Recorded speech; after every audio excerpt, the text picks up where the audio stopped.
Pratgay. Tiene la palabra el diputado Enrique Andrés Baquien.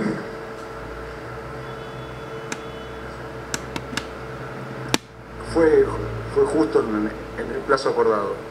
Primero que nada, en este poco tiempo que llevo en esta Cámara siempre estoy sorprendido por el apuro. El apuro que hace que cuando se discutió presupuesto uno leía qué es lo que contenía y ahí figuraba que el Gobierno Nacional iba a tener durante el 2011 un superávit fiscal de algo más de 26.000 millones de pesos, casi 27.000 millones de pesos. Se equivocaron por tantito así, según se comentaba en una serie que yo veía por televisión cuando era chico. Fueron casi 5.000 millones de pesos. El error que contenía ahí, que nos encontramos a los pocos días, fueron 22.000 millones de pesos. Parece que 22.000 millones de pesos no es nada en la Argentina. Parece que 22.000 millones de pesos, que es el equivalente a los subsidios al transporte que no se discuten, en la Argentina no fueran nada.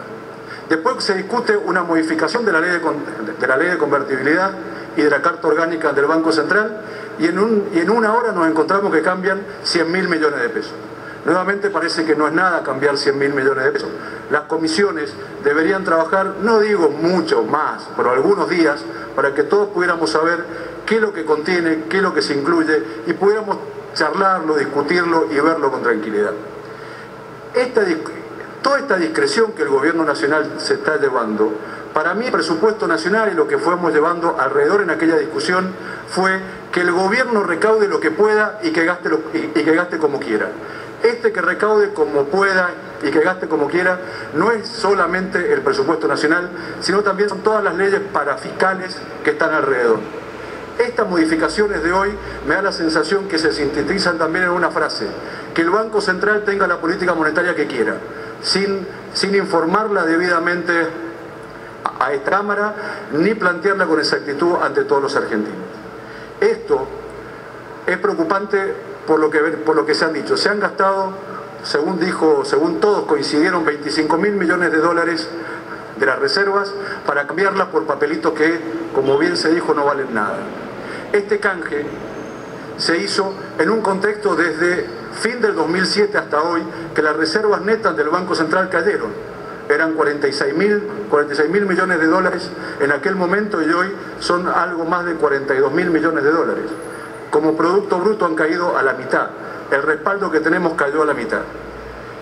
Quiero hacer un paréntesis sobre este uso discrecional para ir entrando en una de las propuestas nuestras que tienen que ver con el Banco Federal, que tiene que ver con el financiamiento del Gobierno Nacional y el financiamiento de las provincias.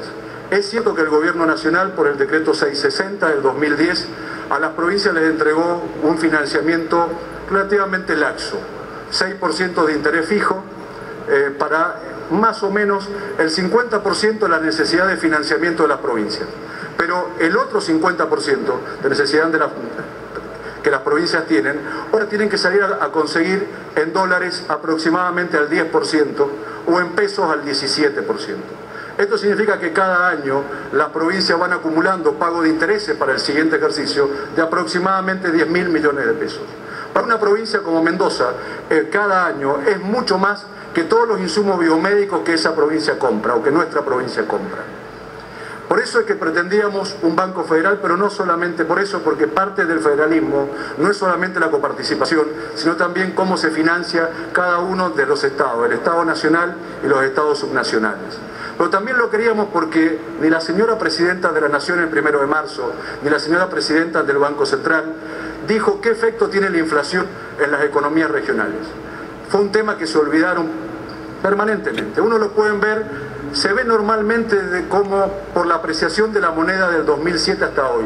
A mí me gustaría hacerlo desde otra perspectiva, usando un informe de la FIP.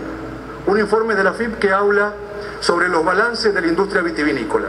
Industria vitivinícola que este Congreso, que el Gobierno Nacional está teniendo una tarea de largo plazo, que todos lo están viendo con mucho valor y se valora.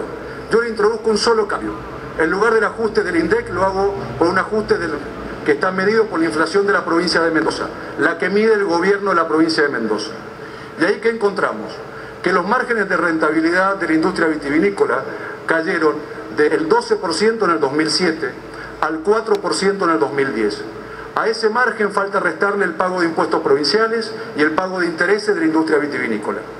Las industrias vitivinícolas del mundo, tanto del viejo mundo vitivinícola como el nuevo mundo vitivinícola, se encuentran entre el 12 al 15% de rentabilidad.